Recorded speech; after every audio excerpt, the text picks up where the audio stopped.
You ready for the truth? I want the truth! You can't handle the truth! Now, live from the American Family Insurance Studio at the Avenue in the heart of downtown Milwaukee, here is Sherwin Hughes.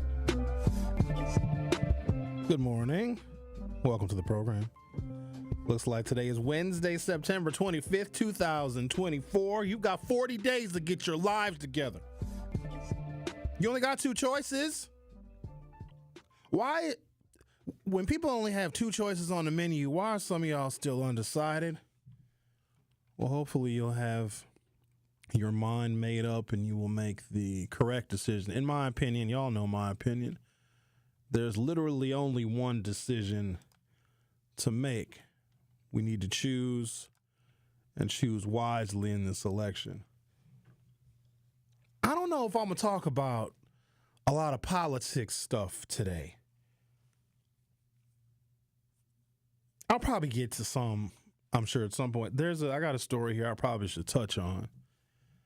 Because I try to talk about things that my colleagues are not talking about, so you guys get a full depth of all of the news that's going on in the world. Like, I don't want to duplicate services, so to speak. I don't want to talk about specific topics and interests of my colleagues because I think we have our own specific interests and what I call core competencies that make our shows very unique. Now, it depends on what it is. If there's something major, well, yeah, obviously all of our shows here at 1017 The Truth will discuss it and give our unique, opinions on said things. But I like to, delve into waters in which some of my teammates and colleagues here may not want to swim. I swim in the dirty water when it comes to talk radio and topics and things that we need to be having conversations about. Not saying that my colleagues won't also swim in the dirty water, but is where I think I have found my niche. So let me get this little story out the way. I got one of them here. Something politics related, but then I got a big topic. Yeah, how far y'all want to go today? On a scale of 1 to 10, y'all want to go deep? Deeper than Atlantis? How deep should we go? Should we keep it on the surface? You guys want to do something light today? Something fun, something funny, something cute? Y'all want to tell jokes today? What y'all want to do? How deep you want to go? I can go deep. Because the topic that I have, and I'm somewhat bothered by it just because I have a level of expectation for black people, and I shouldn't do that. You should always give people the benefit of the doubt. You also should not attribute malice when stupidity can suffice. So when somebody does something, I don't automatically think they're doing it because they're mean, because they're vicious, because they're trying to hurt somebody. Sometimes people are just dumb and kind of ignorant. And that's why they may do and say certain things. So I do want to give people the benefit of the doubt. But when it comes to black folks, I expect us to know certain things and know them very well, know them intuitively so that we can spread the word and we can have conversations about this thing that we have to know better than anybody else. And then when I see instances of black people not knowing about this thing and knowing all the many different faces it has, I get worried because it hurts us. Every now and again, sometimes I got to step back and I look at the forest and instead of just looking at the trees. And I wonder, why aren't black people doing better than we are as a whole? There's a tremendous amount of space between black people that are doing okay, right? Middle class, upper middle class, education, got a house, got some investments, got a nice car. They can travel. They have a lot of freedom. You know what I mean? They can do things. They don't really seem limited or hampered. Their only limitations that they may have are their own. Like, oh, I don't want to travel to Argentina because, I'm nervous about going to Argentina. I'm talking about folks that are only limited by themselves, but they can do pretty much whatever they want. And then you have some of our people that can't go anywhere. They can't even leave the block. They've never been to Chicago. They've never been outside of the state of Wisconsin. Why is there such a tremendous, tremendous rift when we have made remarkable progress in a short amount of time? I just have to wonder why that is. I just take a step back and I wonder why we are not further along, why we're still dealing with folks who are living in urban areas, but their situations are that of like a third world country. Their mortality rates and infant mortality rates, how unhealthy they are, how poorly they eat, right? Lack of resources in their community. Like, why is that still happening to us? And I think that there are some African Americans who don't know what racism is, or we think it's something different. We think it's, white people saying the N-word at us. Or sometimes we may mistake it for if we get bad service at a restaurant. Sometimes, y'all, it's just bad service. I don't know if you know this, but some people in the service industry are just not very good. But I think far too often we attribute things that can be ambiguous to racism, and we focus on those things, or somebody was rude to us, or somebody didn't smile at us, and we attribute that to them not liking us because of our ethnicity, nationality, et cetera, et cetera. It is much more sinister. It is insidious, and it also camouflages itself very, very well. So if we, as more seasoned, middle-aged, and older African Americans, and I know there are some people that listen to this show that are younger than that, if we can't recognize and see how it is shape-shifted, how it has evolved, and if we can't communicate that evolution to those in our posterior, then they are going to be doomed. Look at how things have changed over the last 30 years.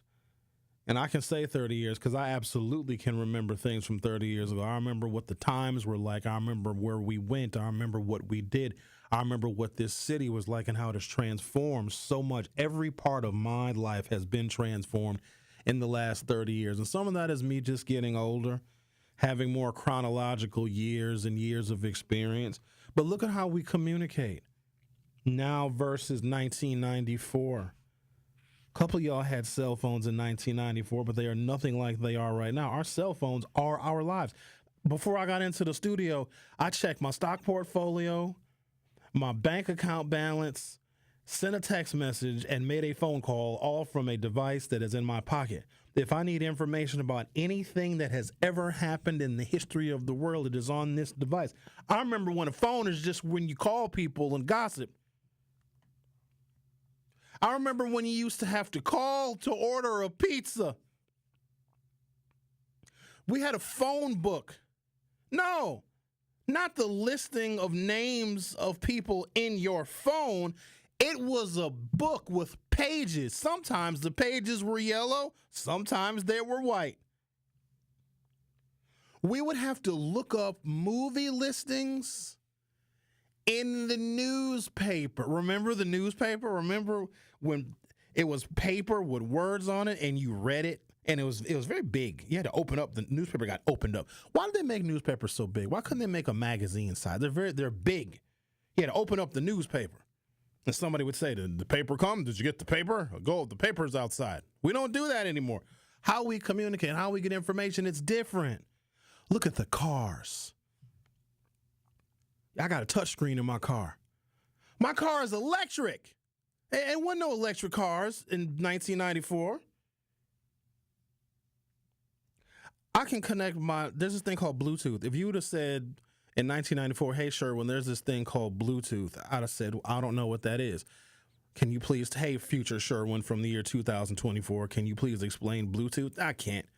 Stuff travels through the air from one device to another, and you can play stuff on other stuff. That's how I would describe it. I'm just giving you a couple of examples of how things have transformed. The internet.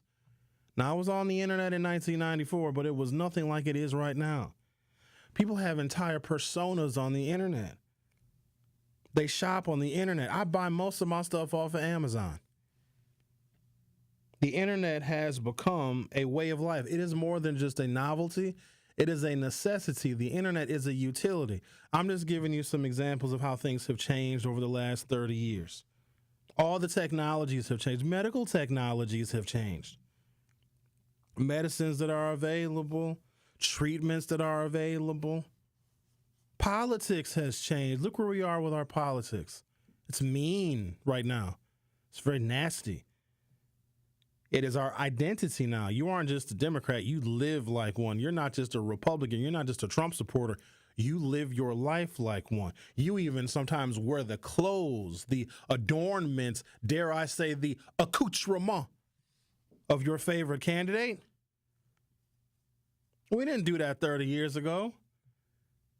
If somebody wore a Bill Clinton hat or a T-shirt in 1994, I would look at them like they were weird. Like, why would you wear that? I'm not sure why you would need to tell everybody the president of the United States with a shirt.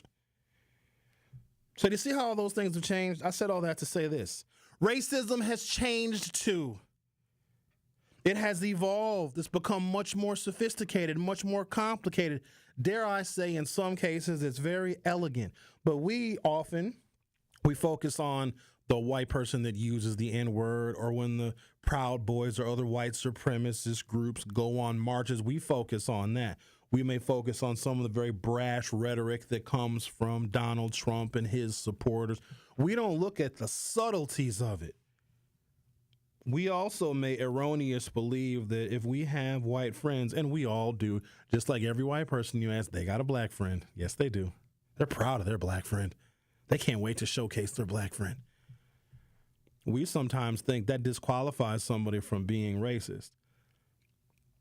What I'm going to try to do today is illustrate to all who are willing to listen the different and elegant forms of modern racism, how it has changed, how it has transformed, just like technologies have transformed, just like our politics have transformed, just like cars have transformed, just like how we communicate and our smartphones have transformed our lives. This modern version of racism that seems to fly under the radar is unrecognizable to a lot of African Americans. But then when you look around, you look at our community, some of it looks like a third world country.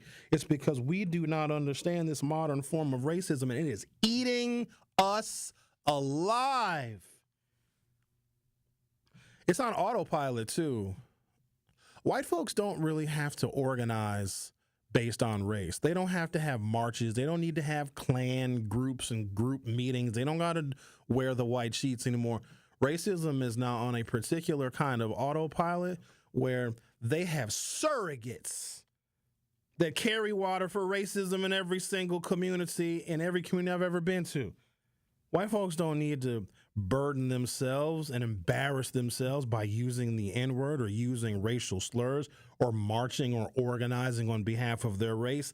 That's the old technology. The new technology is hanging out with black people, kicking it with black people, listening to their music, going to happy hour with them. It's almost unrecognizable, but that's what makes it so sinister. And we as black people, we fail to see it. And they have dispatched sentinels in our community to spy on us, to report back and tell the masters what we're doing and how we're doing, to tell the powers that be what our next move is so they can immediately stop it, stifle it, sink it, drown it, so they can prevent our progress. I know I asked y'all how deep you wanted to go today, and I was going to give you a choice on how deep we're going to go. You don't have a choice now, because now y'all got me hot. The easiest of our people to manipulate, black people, are those that are arrogant. Arrogant people I like arrogant people. I love them so much. Let me tell you why. You can get whatever you want from them, and they'll be none the wiser. Usually arrogant people, and I'm not going to call them a narcissist because a narcissist is something really super specific. I think that we overuse that term, but arrogant people are my favorite because they almost overcompensate for their insecurities, right? An arrogant person only needs to know one thing really, really well, and they think that that permeates in every other part of their life, right? So here's what you do with arrogant people, and these are the sentinels sometimes that are embedded deep in our community that help racism and white supremacy thrive quietly. It's too obvious when a white person is racist. If I was a white person, I would not ever be, like, I'd wear Black Lives Matter shirts if I was a white racist because I want to fly under the radar. But what I would do is I would co-opt certain arrogant black people, befriend them, and then let them report back to me so I know how to politically maneuver. You understand?